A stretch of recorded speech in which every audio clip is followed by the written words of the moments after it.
Wealth, yoga, wine. Love during a pandemic. Matt Boggs teaches us 3 relationship secrets. He takes us all the way back 3 million years to the time of cavemen and cave women. These are scientific studies. It's not theory, it's not logic. The first one is cavemen, their DNA is to be hunters and gatherers.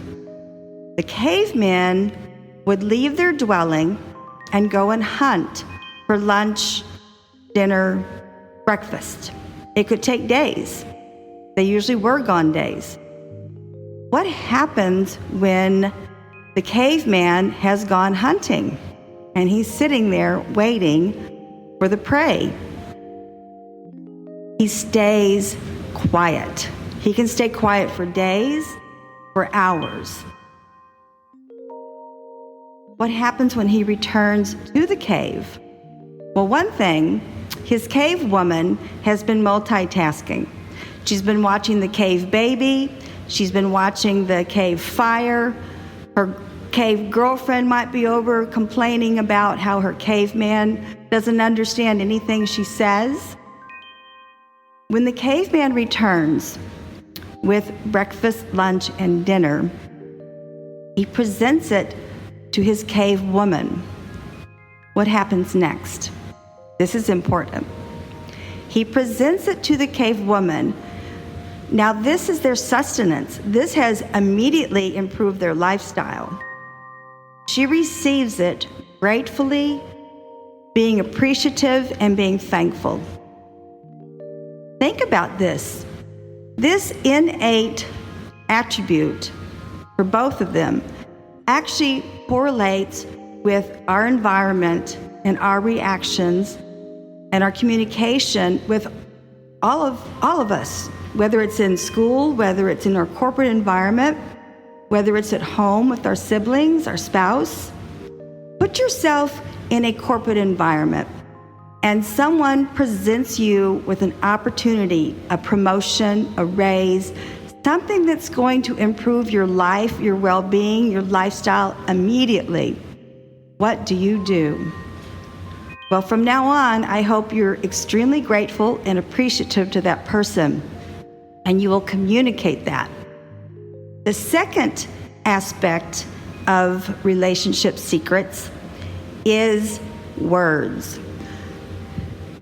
Scientific studies have shown that men have, on the average, 7,000 words that they use. Women, on average, have 20,000 words that they use. Now think about that. By the time men are done during the day, 5 o'clock, 6 o'clock, whatever, they're tired of talking. Whereas we women, we have 13,000 more words to use. And that's a lot of communication misunderstanding. Take this back again to the work environment. What can be suggested here is that when you have men and women in work teams, and the men feel like they have said enough, they have expressed enough, certainly let the women take over and contribute their inherent 20,000 words. Obviously, you can divvy up this work. The women can do their own presentation using their own amount of words, and the men can do their own presentations using their own amount of words. What's important to understand here is that this is innate, that men inherently are quiet at the end of the day. Women still have a lot to talk about. The last relationship skill out of Matt's 3 that he talks about is vision. Women have more cones in their retinas, which allows them to see differently. Their vision is differently, it's peripheral. But we also have, those cones also allow us to see different colors, meaning we can see mauve, we can see chartreuse, we can see orange. Men see red, blue, green. So if you're doing a color chart and there are a whole bunch of men in the room, make it simple, red, blue, and green. If you're going to use fancy colors, be sure to point out with the PowerPoint that you're using mauve and chartreuse. The other aspect of vision, which has been scientifically proven, is that men see in the distance far better than women do. Whereas women, remember, they're back in the cave, they're managing the cave baby, the cave fire, and their cave girlfriend. We inherently can multitask, whereas men are focused on that far-off object, which they're hoping is going to be a wild boar or a wild pig. These 3 relationship skills are so easy for us to understand and to use. And Matt designates how important it is for us to embrace these 3 basic relationship skills in order that you will never be misunderstood again. Your communication skills will be so clear, concise, and precise. Knowing these basic relationship skills, you're going to enter a whole new universe of communication skills. Kundalini Yoga. I have studied this for 26 years. It's the only yoga I have ever studied. It is spiritual. It believes in all religions. It encompasses all religions. It believes in the infinite.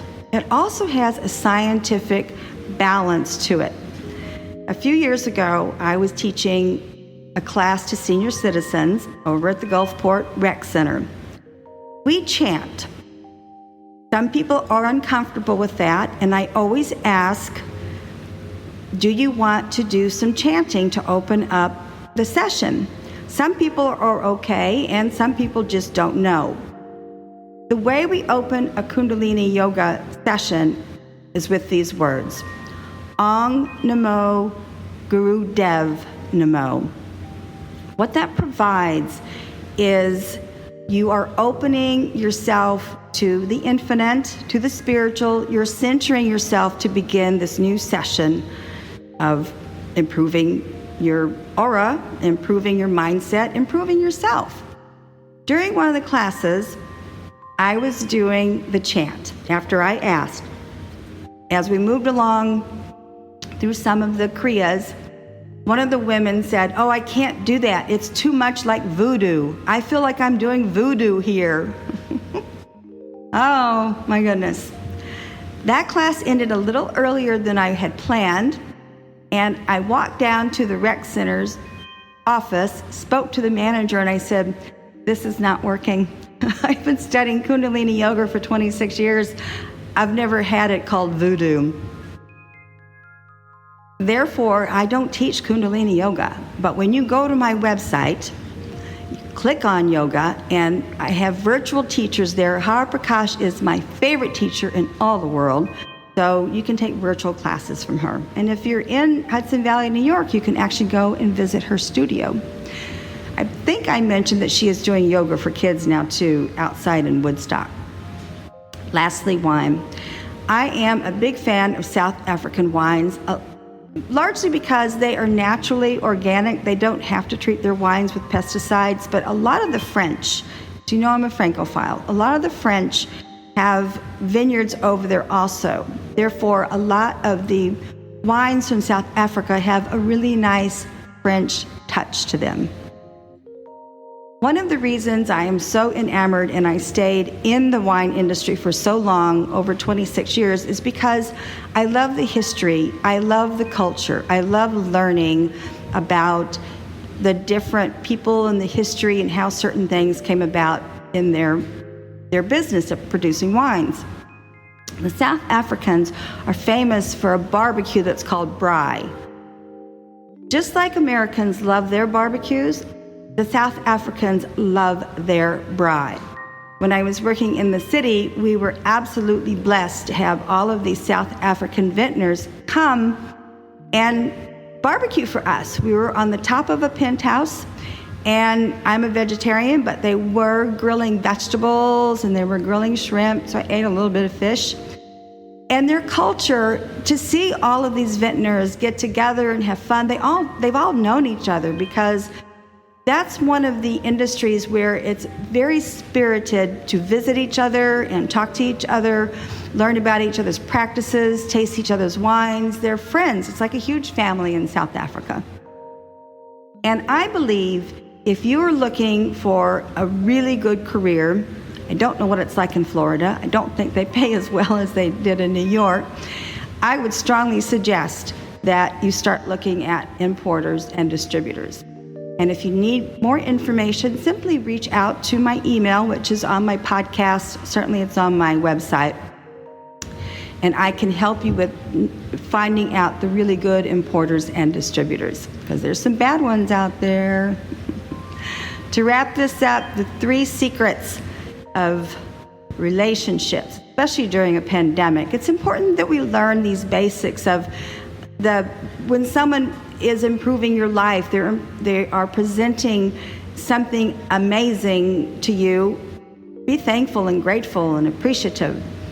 And if you know you still need to talk, women, when men are finished, you can devise a really great plan to get your communication skills through. And of course, vision, yes, we know that. That's why women are pretty good at multitasking, even though it's overrated. And of course, Kundalini Yoga, go on my website. It is powerful to chant. It's expressive. It brings more things to you, such as prosperity, calmness, serenity. And lastly, why don't you visit South Africa? I don't even know what's going on there as far as COVID, but I think they've handled it pretty well. The vineyards in South Africa are stunning, amazing, and you can attend many, many BRAII. I am not a life consultant. I'm not a life coach. I produce this podcast every week to help hundreds of people improve their lifestyles with 3 easy topics. Merci.